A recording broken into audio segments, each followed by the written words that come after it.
ஆண்டவராகிய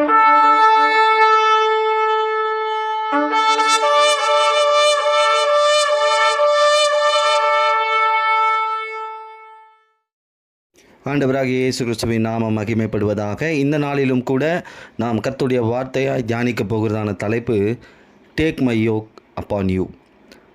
அதாவது ஆண்டவராகிய இயேசுவானவர் உங்களை பார்த்து சொல்லுகிற ஒரு வார்த்தை, என் நுகத்தை உங்கள் மேல் ஏற்றுக்கொள்ளுங்கள் என்று. அவர் நுகத்தை உங்கள் மேல் ஏற்றுக்கொள்ளும்படி ஆண்டவராகிய இயேசுவானவர் சொல்லுகிறார். இந்த நுகம் என்பது சுமக்கிற காரியமாக இருக்கிறது. அதாவது ஆண்டவராகிய இயேசுவின் நுகத்தை ஏற்றுக்கொள்ளுங்கள் என்று ஆண்டவராகிய இயேசுவானவர் சொல்கிறார். இந்த நுகம் இது எப்படி சொல்லலாம்னா, இந்த எருதுகளை 2 கொம்புகளுக்கு மத்தியில் பூட்டி அதை இழுக்கச் செய்வார்களே, அதுதான் நுகம். இது அடிமைகளுக்குரியது, தப்பி போக முடியாது. ஆனால் நாம் இயேசுவுக்கு அடிமைகளாக இருக்க வேண்டும், இயேசுவை சுமக்க வேண்டும் என்பதே இந்த இடத்துல ஆண்டவராகிய இயேசுவானவர் சொல்லுகிறார். மத்தேயு எழுதின சுவிசேஷம் 11ஆம் அதிகாரம் 29வது வசனத்தில், நான் சாந்தமும் மனத்தாழ்வுமாய் இருக்கிறேன், என் நுகத்தை உங்கள் மேல் ஏற்றுக்கொள்ளுங்கள். அப்போ நாம் உலகத்திற்குரிய நுகத்தில் மாட்டிகிட்டு இருக்கோமா, இல்லை ஆண்டவராகிய இயேசுவின் நுகத்திற்குள் நம்ம வாழ்க்கை இருக்கிறதா? உலகத்திற்குள் இருக்கிற உலகத்திற்குள் இருக்கிற காரியத்தில் நம்முடைய வாழ்க்கை சிக்கி கொண்டிருந்தால் சுயமாக யோசிக்க முடியாது, கழுத்து பூட்டப்பட்டிருக்கும், அந்த வல்லமைக்கு நாம் கீழ்ப்படுகிறதா இருக்கும். இந்த மாடுகளுடைய கழுத்தில் நான் சொன்ன பாருங்க, வண்டி இழுக்க செய்வார்கள், அதுதான் அந்த நுகம். ஆண்டவராக இயேசுவானவர் சொல்லுகிறார், என்னுடைய நுகம் லகுவாயும் அது உங்களை ஆசீர்வதிக்கிறதாகவும் இருக்கும். அவருடைய நுகத்தை ஏற்றுக்கொள்ளணும். அவருக்குள்ளே நாம், கிறிஸ்துவுக்குள்ளே நாம் அடிமைகளாக இருக்கணும், உலகத்திற்குள் அல்ல. ஆனால் பாருங்கள், உலகத்தின் நுகத்திற்குள் பலர் சிக்கிக்கொண்டு வெளியே வர முடியாதபடி தவித்து கொண்டு இருக்கிறார்கள். நம் மேல் ஆண்டவராக இயேசுவின் நுகம் இருந்தால் நாம் இயேசுவுக்கு அடிமைகளாக இருப்போம். இது குறித்து ஒரு சில வேத வசனங்களை நாம் தியானித்து இந்த செய்திக்குள்ளாக கடந்து செல்ல போகிறோம். அப்போஸ்தலர் 15ஆம் அதிகாரம் 10ஆம் வசனத்தில் ஒரு விஷயம் சொல்ல, ஒரு காரியம், ஒரு நுகம் சொல்லப்பட்டிருக்கு. நம்மாலும் சுமக்கக்கூடாதிருந்த நுகத்தடியை சீஷர்கள் கழுத்தின் மேல் சுமத்தினதினால் என்று சொல்லப்பட்டிருக்கிறது. சுமக்கக்கூடாத நுகம். இந்த நுகம் சுமக்கக்கூடாத நுகமாக இருக்குமா? உலகத்தின் நுகம் எப்படி இருக்கும்? சுமக்கவே முடியாது, அது ஒரு பெரிய பாரமாக இருக்கும். சிலர் சொல்லுவாங்க பாருங்கள், குடும்ப பாரத்தை சுமக்க முடியலைங்க. அதுபோல் உலகத்திற்குரிய காரியங்களை சுமக்க முடியாது. அதே 1 ராஜாக்கள் 12ஆம் அதிகாரம் 4வது வசனம் மற்றும் 14வது வசனத்தில் பாரமான, அதிக பாரமான நுகம் என்று, இப்படிப்பட்ட நுகத்தில் தான் சிலர் சிக்கிக்கொள்கிறார்கள். இது உலகத்தின் நுகம். ஆண்டவர் இந்த நாளில் உங்களை பார்த்து சொல்லுகிற ஒரு வார்த்தை, என் நுகத்தை நீ ஏற்றுக்கொள்ளும் பொழுது உலகத்தின் நுகத்தை நான் முறிக்கப் போகிறேன், உடைக்கப் போகிறேன், நீக்கப் போகிறேன் என்று. விசுவாசிங்கள், என் மேல் உலகத்தின் நுகம் இருக்குமானால் அதை கர்த்தர் உடைப்பார், அதை நீக்குவார், அதை முறித்து போடுவார் என்று.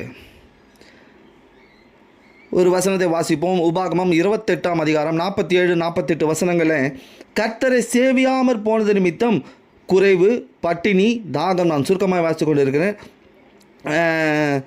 சத்துருக்களை சேவிப்பது, இது கழுத்தின் மேல் இரும்பு நுகம் என்று. அப்போ பாருங்கள், ஆண்டவராக இயேசுவை சேவிக்காமல் போய் பட்டினி வந்து, குறைவுகள் வந்து, தாகம் வந்து, சத்துருக்களை போய் வணங்குகிற காரியம் இருக்குது பாருங்கள், அதுதான் நம்ம மேல் வைக்கிற ஒரு இரும்பு நுகம். மாடு கழுத்தில் போடுவாங்க பாருங்கள், அது இழுக்க முடியாமல் தவிக்குமே.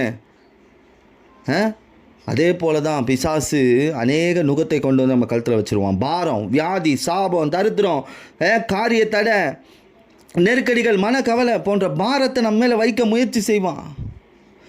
ஆண்டவர் இந்த நாளில் சொல்லுகிறார், உங்கள் மேல் என் நுகம் இருக்கும் பட்சத்தில் உங்களுக்கு விரோதமாக எப்படிப்பட்ட நுகத்தை பிசாசானவன் கொண்டு வந்தாலும் அதை நான் உடைப்பேன், அதை நான் முறித்து போடுவேன், அதை நீக்குவேன் என்று. நம் சுமக்கக்கூடாத நுகம் இது, அதை தெரிஞ்சுக்கணும் ஃபஸ்ட்டு. சில நுகங்கள் நம்முடைய ஜீவியத்தில் காணப்பட்டால் நம்மால் ஆசீர்வாதமாக வாழ முடியாது. அதை ஆண்டவரத்தில் ஒப்பு கொடுத்தணும். ஆண்டவரே, இப்படிப்பட்ட நுகத்திற்குள்ளே நான் மாட்டியிருக்கேன், அந்த நுகத்தை நீங்கள் உடைத்து போடுங்க. நான் தொடர்ச்சியாய் 7 நுகங்களை குறித்து சொல்ல போகிறேன். இந்த 7 நுகங்களை குறித்து நீங்கள் தியானிக்கும் பொழுது தான் என் மேல் எப்படிப்பட்ட நுகம் இருக்கிறது, என்மேல் ஆண்டவராக இயேசுவின் நுகம் இருக்கிறதா, ஆசீர்வதிக்கும் நுகம் இருக்கிறதா, நான் ஆசீர்வாதத்திற்குள் கட்டப்பட்டிருக்கிறேனா, நான் ஆசீர்வாதத்திற்கு அடிமையாக இருக்கிறேனா, அல்லது உலகபூர்வமான நுகத்தை சுமந்து கொண்டிருக்கிறேனா, பாரத்தை சுமந்து கொண்டிருக்கிறேனா? முதல் காரியத்தை எடுத்துக்கொள்வோம். ஆதியாகமத்தின் புத்தகம் 27ஆம் அதிகாரம் 40வது வசனத்தில், உன் கழுத்தில் இருக்கிற அவனுடைய நுகத்தடி முறித்து போடுவாய். இது ஈசாக்கு ஏசாவிடம் சொன்ன வார்த்தை. யாரை பற்றி தெரியுமா? யாக்கோபு. அவன் என்று சொல்லப்பட்டது யாக்கோபுடைய நுகம்.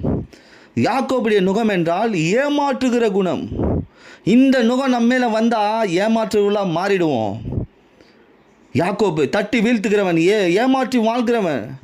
கூழ் விஷயத்தில், சாப்பாட்டு விஷயத்தில் அண்ணனை ஏமாற்றினான். உடையை மாற்றி மாறு வேஷம் தரித்து தகப்பனை ஏமாற்றினான். ஆடுகள் மேய்த்து தந்திரமாய் மாமனாரை ஏமாற்றினான்.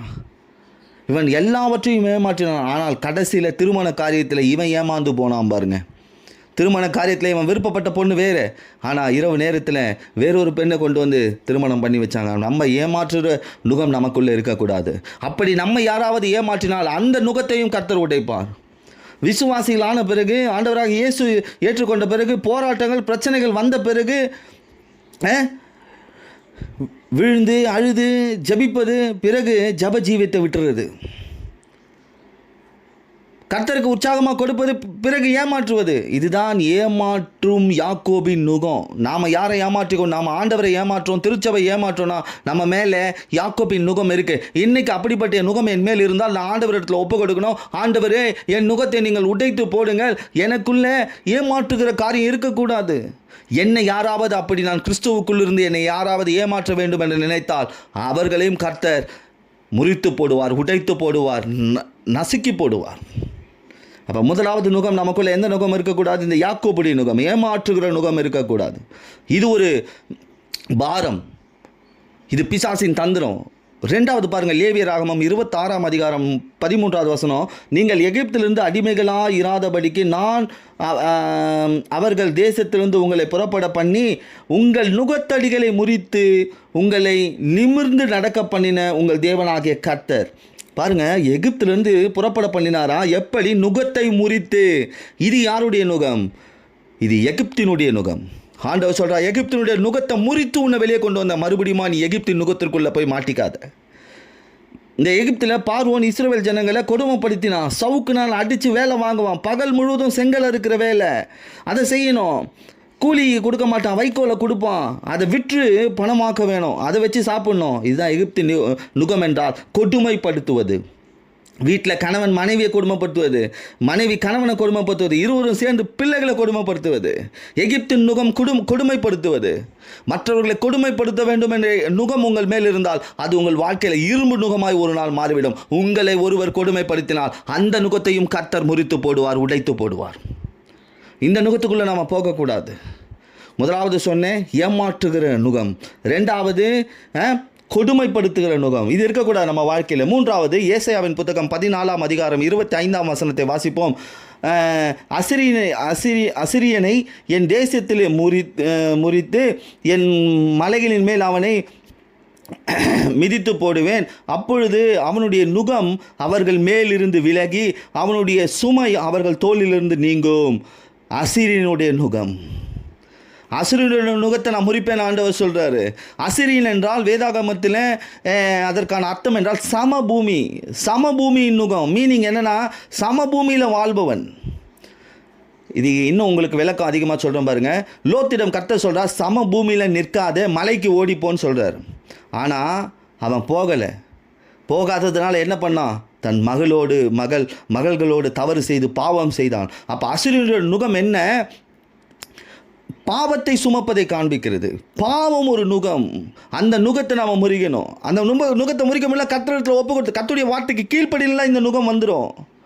பாருங்கள், இங்கே தான் இஸ்ரவேலர் மோவாப் ஸ்திரீகளோடு வேசித்தனம் பண்ணினார்கள் என்று சொல்லப்பட்டிருக்கிறது. இந்த இடத்துல இந்த அசிரியனுடைய நுகம் என்றால் வேறுபாட்டின் ஜீவியத்தை உடைப்பது.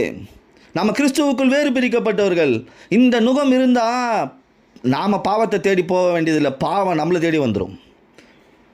அப்போ மூன்றாவது காரியம் அசிரியனுடைய நுகம், அதாவது பாவத்தை சுமக்கக்கூடிய நுகம் இருக்கக்கூடாது. அப்படி இருக்கும் பட்சத்தில் ஆண்டவரத்தில் ஒப்பு கொடுத்துடணும். ஆண்டவரே, என் பாவத்தை நான் உங்கள் இடத்துல ஒப்பு கொடுத்துட்றேன், நீங்கள் இதை உடைத்து போடுங்க, இதில் என்னால் வெளியே வர முடியல. நீங்கள் நினைத்தால் இந்த பாவம் என்னும் நுகத்தை முறிக்க முடியும், உடைக்க முடியும், ஒப்பு கொடுக்கணும். 3 நுகங்களை சொல்லியிருக்கிறேன். இந்த 3 நுகங்கள், 4வது நுகத்தை சொல்கிறேன். எரேமியா 28ஆம் அதிகாரம் 2ஆம் வசனத்தில் இஸ்ரவேலின் தேவனாகிய சேனைகளின் கர்த்தர் உரைக்கிறது என்னவென்றால், பாபிலோனின் ராஜாவின் நுகத்தை முறித்தேன். பாபிலோன், பாபேல் எல்லாம் ஒன்றுதான். பாபிலோன் அப்படின்னா பாபிலோன் என்றால் குழப்பம். பாபிலோனின் நுகம் நம்மேல் இருந்தால் வாழ்க்கை குழம்பிடும், மற்றவர்களையும் குழப்பிடுவோம். குழப்பம் இருக்கும் இடத்துல செல்வம் அழியும், பலன் குன்றும், சமாதானம் இருக்காது, நிம்மதி இருக்காது. அப்போ இன்றைக்கு இந்த குழப்பத்தின் நுகம் உடைக்கப்படணும். எத்தனை பேருடைய வாழ்க்கையில் குழப்பம் இருக்குது? எத்தனை பேருடைய குடும்பத்தில் குழப்பங்கள் இருக்குது? இன்றைக்கு ஒப்பு கொடுங்கள் இந்த குழப்பம் எனும் நுகத்தை. ஆண்டவரே, இந்த குழப்பம் எனும் நுகத்தை என்னால் சுமக்க முடியல, ஒரே குழப்பமாக இருக்குது என் குடும்பம், என் வாழ்க்கை குழப்பமாக இருக்குது, என் வேலை ஸ்தலம், நான் செய்கிற காரியங்கள் எல்லாத்துக்கும் ஒரு குழப்பம் இருக்குது. இதை ஆண்டவரத்தில் ஒப்பு கொடுங்க. ஆண்டவர் நிச்சயமாகவே இந்த நாளில் சொல்லியிருக்கிற வார்த்தையின்படியாக உங்கள் குழப்பத்தை முறித்து போடுவார், உடைத்து போடுவார். 4 நுகங்களை சொல்லியிருக்கிறேன். முதலாவது ஏமாற்றுகிற அந்த நுகம், அது இருக்கக்கூடாது. 2வது எகிப்தின் நுகம், அதாவது கொடுமைப்படுத்தக்கூடிய நுகம், அந்த எண்ணம் இருக்கக்கூடாது. அந்த கொடுமை நுகம் உடைக்கப்படணும். அசிரியனுடைய நுகம், அதாவது பாவத்தை சுமப்பது, இது உடைக்கப்பட வேண்டும். அடுத்தது குழப்பமான வாழ்க்கை, இந்த நுகம், இது உடைக்கப்பட வேண்டும். எரேமியா 28ஆம் அதிகாரம் 11ஆம் வசனத்தில் நேபுகாத் நேச்சருடைய நுகத்தை சகல ஜாதிகளின் கழுத்திலும் இருந்து உடைத்து போடுவேன் என்று கர்த்தர் சொல்லுகிறார். நேபுகாத் நேச்சருடைய நுகம், இது பெருமை, நான் என்கின்ற எண்ணம், இது நமக்குள்ளே இருந்தால் இதுவே நேபுகாத் நேச்சருடைய நுகம். நான், என்னுடையது, பெருமை. நேபுகாத் நேச்சர் சொன்னால் இது நான் கட்டின பாபிலோன், இதை சொன்ன உடனே மிருகமாக மாறிட்டான். நான் எதை செய்தாலும் இயேசு கொடுத்தார், இது இயேசுவினால் உண்டானது என்று சொல்லணும்.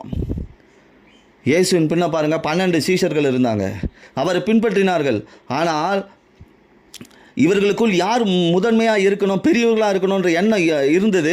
இதை இயேசு தன் ஆவியில் உணர்ந்த போது, உங்களில் எவன் முதன்மையாக இருக்க விரும்புகிறானோ எல்லோருக்கும் ஊழியம் செய்ய கடவன் என்றார். பாருங்க, சொன்ன உடனே எவனுமே அந்த பொறுப்புக்கு வரல, நான் முன்ன வரலன்ட்டு ஒதுங்கிட்டாங்க. நேபுகாத் நேச்சருடைய நோக்கம் பெருமை, நான் என்கின்ற எண்ணம், நான் என்கின்ற ஜீவியத்தை காண்பிக்கிறது. இதை உடைக்கப்படணும். நான் என்ற எண்ணம் நமக்குள்ளே இருக்கக்கூடாது. அது இருந்தால் ஒரு நாள் அது இரும்பு நுகமாய் மாறி சுமக்கக்கூடாத பாரமாய் மாறிவிடும். நான் கிறிஸ்துவின் நுகத்தை சுமக்கிறவனாக இருப்பேன், நான் கிறிஸ்துவுக்கு அடிமைகளாக இருப்பேன், நான் கிறிஸ்துவின் ஆசீர்வாதத்திற்கு நான் கட்டப்பட்டவனாக இருப்பேன் என்ற எண்ணம் இருக்கணுமே தவிர எனக்குள்ள நான் என்கின்ற பெருமை, அந்த நுகம் இருக்கக்கூடாது. 6வது காரியமாய் புலம்பல் 1 அதிகாரம் 14வது வசனத்தில், என் பாதங்களின் நுகம் அவருடைய கையினால் பூட்டப்பட்டிருக்கிறது. பாதம், மன்னிக்கவும், புலம்பல் 1:14, என் பாதகங்களின் நுகம் அவருடைய கையினால் பூட்டப்பட்டிருக்கு. பாதகம், பாவத்தின் உச்சங்கட்டம் தான் இந்த பாதகம். சொல்லுவோம் இல்லையா, கொலை பாதகம் பாருவேன். இதுதான் பாருங்கள், தாவீது ஒரு விண்ணப்பம் பண்ணுறார். இதை குறித்து சங்கீதம் 19ஆம் அதிகாரம் 12-13 வசனங்களில், தன் பிழைகளை உணர்கிறவன் யார்? மறைவான குற்றங்களுக்கு என்னை நீங்களாக்கும், துணிகரமான பாவங்களுக்கு உமது அடியேனை விலக்கி காத்தலும், அவைகள் என்னை ஆண்டு கொள்ள ஒட்டாதிரும், அப்பொழுது நான் உத்தமனாகி பெரும்பாதகத்துக்கு நீங்களாயிருப்பேன். ஜெபம் பார்த்தீங்களா? இந்த பாதகங்களின் நுகம் என்றால் பாவத்துக்கு அடிமையாக மாறிடுறது, அடிக்ட் ஆக்கி விடுறது, அடிமையாக்கி விடும். அப்படி அந்த பாவம் உங்களை அடிமையாக்கிடுச்சுன்னா அதுலேருந்து வெளியே வரவே முடியாது. பாதகங்களின் நுகம் என்பது பாவத்தின் உச்சகட்ட வாழ்க்கையை காண்பிக்கிறது. இந்த நுகம் உடைக்கப்பட வேண்டும். ஏதோ சூழ்நிலையில் தவறு பண்ணிட்டாங்க, ஏதோ ஒரு பாவம் பண்ணிட்டாங்க, ஆனால் அந்த பாவம் பண்ணுவதையே வாழ்க்கையாய் வைத்திருக்கிறவர்கள் இப்படிப்பட்ட நுகத்திற்குள் இருக்கிறார்கள். இந்த நுகம் உடைக்கப்படணும். 6 காரியங்களை சொல்லியிருக்கிறேன் நுகங்களை குறித்து. நான் இயேசுவின் நுகத்திற்கு உட்பட்டவனாக இருக்கணும். என் மேலே எந்த நுகம் இருக்கக்கூடாது? ஏமாற்றுதல் எனும் குணம், அப்படிப்பட்ட நுகம் இருக்கக்கூடாது. கொடுமைக்காரன், கொடுமைப்படுத்துகிற நுகம் என் மேல் இருக்கக்கூடாது. அடுத்தது பாவத்தை சுமக்கிற நுகம் இருக்கக்கூடாது. குழப்பமான வாழ்க்கை என்னும் நுகம் இருக்கக்கூடாது. பெருமை நான் என்கின்ற நுகம் இருக்கக்கூடாது. அதே போல் பாதகன் என்னும் நுகம் என்மேல் இருக்கக்கூடாது. 7வது காரியம் 2 கொரிந்தியரின் புத்தகம் 6ஆம் அதிகாரம் 14வது வசனத்தில், அந்நிய நுகத்திலே அவிசுவாசிகளோடு பிணைக்கப்படாதிருப்பாயாக, நீதிக்கும் அநீதிக்கும் சம்பந்தம் ஏது. அந்நிய நுகம் அவிசுவாசிகளோட அதிக ஐக்கியம், ஃப்ரெண்ட்ஷிப். கிறிஸ்துவுக்குள்ளே இருப்பவர்களை விட அந்நியர்களோடு அதிகமான ஐக்கியம் வைக்கிறது. கிறிஸ்துவின் நுகத்தில் இராதவன் அவிசுவாசிகளோடு அதிகமாக ஐக்கியம் வச்சிருப்பான் பாருங்கள். அப்போ நாம் எந்த நுகத்தில் இருக்கிறோம்? எப்படிப்பட்ட நுகத்தில் கட்டப்பட்டு இருக்கிறோம்?